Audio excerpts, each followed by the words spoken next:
Emotions కావాలి. But నామినేషన్స్‌లో వస్తామా, bold points వస్తున్నాయి. కావాలనే టార్గెటింగ్ వస్తున్నాయి. ఇయన్నీ నిజమే గదా! గైస్ నమస్తే సెప్టెంబర్ 4 మొత్తం ఎపిసోడ్ రివ్యూ మొత్తం చెప్పేసా. అంతకంటే కొంచెం సబ్స్క్రైబ్ చేసుకొని బెల్ ఐకాన్ ఆన్‌లో పెట్టుకుని అందరూ చూస్తున్నారు.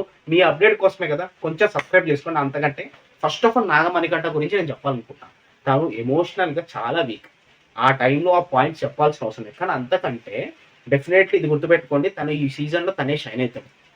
ఇంత ఎమోషనల్ చూసినోడే డెఫినెట్‌లీ లైఫ్‌లో ఎదుగుతాడు. తను చెప్పిన పాయింట్స్ కొన్ని కొన్ని కరెక్టే. ఏంటి అంటే ఆ టైంలో ఆ పాయింట్స్ తనకొచ్చినాయి అంటే టైంలో ట్రిగ్గర్ అయితాయి. ఇప్పటికే మనం ప్రీవియస్ సీజన్స్‌లో చాలా చూసినాము. ఏదైనా బిగ్ బాస్ వాదనొచ్చినాయి అంటే తన పాస్ట్ గుర్తు రావచ్చు, వాళ్ళ పేరెంట్స్ గురించి ఇట్లాంటివి చాలా గుర్తు రావచ్చు. మనం ప్రీవియస్ సీజన్స్‌లో కూడా చూసాం. ఆ టైంలో బాగా ట్రిగ్గర్ అయ్యి చాలా ఎమోషనల్ అయిపోయాడు. అది చూసి చాలా మంది సింపతి అనుకుంటారు. ఎందుకంటే సింపతి కాదు. He is actually emotional week. Emotionally weak, emotional పాపం ఫూల్.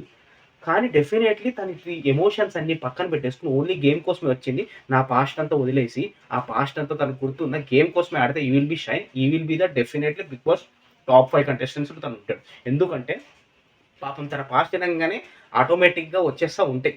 ఆ పైత థాట్స్, ఒకప్పుడు థాట్స్ ట్రిగ్గర్ అయిపోతా ఉంటాయి. సో, తనని అందరూ ఇట్లాగా నామినేట్ చేసేసరికి పాయింట్స్ తీసుకునేసరికి అందరితో సరిగ్గా మాట్లాడకపోతుంటే, ఇది నువ్వు సరిగ్గా మాట్లాడకపోతుంటే అంటే మనుషుల మీద యాక్చువల్‌గా కొంతమందికి నమ్మకాలుండవు. ప్రీవియస్ శ్రీ సత్య గూడా ఉంది గదా! తనకు కూడా నమ్మకం లేదు. అంత తొందరగా మింగిల్ అవ్వలేరు కొంతమంది. సో, తనకు కూడా అదే అనుకుంటా. డెఫినెట్‌లీ తను షైన్ అయితాడు గుర్తుపెట్టుకోండి. తన పాయింట్స్ అన్నీ కరెక్టే. అండ్ తన తర్వాత యష్మి గౌడ గురించి నేను చెప్పాలనుకుంటున్నా. తను యాక్చువల్‌గా తను మాట్లాడుతుంటే మధ్యలో క్లాప్స్ కొట్టడము ఇదంతా ఎందుకు? మళ్ళీ దాని తర్వాత ఏడిచింది తన గురించి చెప్పంగానే.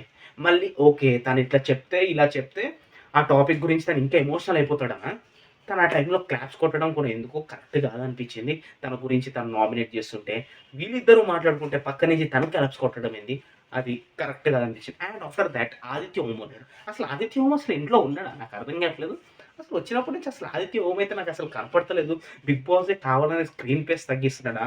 లేకపోతే స్క్రీన్‌లో కనపడట్లేదా? నామినేషన్‌లో కూడా అక్కడ కూర్చుంటాడు. అంటే కొందరికి స్టార్టింగ్ వచ్చిన తర్వాత ఇలానే ఉంటది. తనైతే పెద్దగా కనపడట్లేదు బిగ్ బాస్ హౌస్‌లో. తన పాయింట్స్ అన్నా మామూలుగానే ఉన్నాయి. ఫస్ట్ 3 డేస్ అయితే నాకు అసలు ఉన్నాడా లేదా అని కూడా అనిపించింది. తను కొంచెం ముందుకెళ్తే బావుంటది.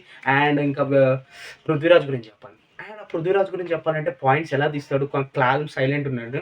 పాయింట్స్ మాత్రం మంచిగానే తీసుకుంటున్నాడు. మంచిగా డిఫెండ్ చేస్తున్నాడు. కరెక్ట్ పాయింట్సే చెప్తున్నాడు. ఓకే. అండ్ దీని తర్వాత బేబక్క. బేబక్క గురించి యాక్చువల్ చెప్పాలి. తను ఎవ్వరు మాట్లాడినా, ఎవ్వరు టార్గెట్ చేసినా అందరూ కిచెన్ గురించే. వెజ్జో, నాన్ వెజ్జో ఏదో ఒకటి. అంటే తను కిచెన్ డిపార్ట్‌మెంట్ కాబట్టి అన్నీ వస్తాయి.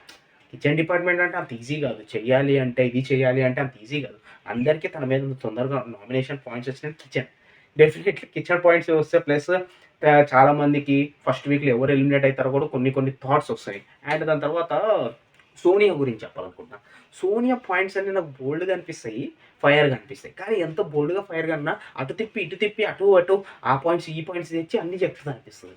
కొన్ని పాయింట్స్ కరెక్ట్‌గా చెప్తది. కొన్ని ఇటే చెప్తది. అది ఎక్కువ కాలం వర్కౌట్ కాదేమో అని నాకనిపిస్తుంది. అటు తిప్పి, ఇటు తిప్పి, ఇక్కడి నుంచి పైకి తిప్పి, పైనుంచి కిందకి తిప్పి ఆ పాయింట్స్ కొన్ని పాయింట్స్ కరెక్ట్‌గా అనిపిస్తది. So, and after thought Vishnupriya. Vishnupriya ఎట్లైనా స్ట్రాంగెస్ట్ కంటెండరే. ఫ్యాన్ బేస్ గురించి చూస్తే ఈ వీక్ ఎట్లైనా ఎలిమినేట్ అవ్వదు. తన పాయింట్స్ కూడా మంచిగానే చెప్తుంది. లైక్ తను ఏంటో మణికంఠ విషయంలో తను అలా చెప్పంగానే తనకట్లా అనిపించింది. తనకట్లా అనిపించినప్పుడు తప్పులేదు. ఎందుకంటే పాయింట్స్ అంటే ఎవరికి ఆళ్ళు డిఫెండ్ చేసుకోవాలి కాబట్టి. సో, అండ్ దాని తర్వాత కంటెస్టెంట్స్ ఈ వీక్ ఎవరు ఎలిమినేట్ అవుతారో డెఫినెట్‌లీ మనం చూద్దాం. ప్లీజ్ సబ్స్క్రైబ్ మామాస్ తేజ. బెల్ ఐకాన్ ఆన్‌లో పెట్టుకోండి. మీ బిగ్ బాస్ ఎంటర్‌టైన్‌మెంట్ గురించే. నాగమణికంఠ గురించి మళ్ళీ చెప్తున్నా. డెఫినెట్‌లీ షైన్ అయితాడు. ఎమోషనల్‌గా అని కాదు గానీ, ఎమోషనల్ చూసినోళ్ళని డెఫినెట్‌లీ రేపన్న రోజు ఎదుగుతారు. Always all the best Manikanta.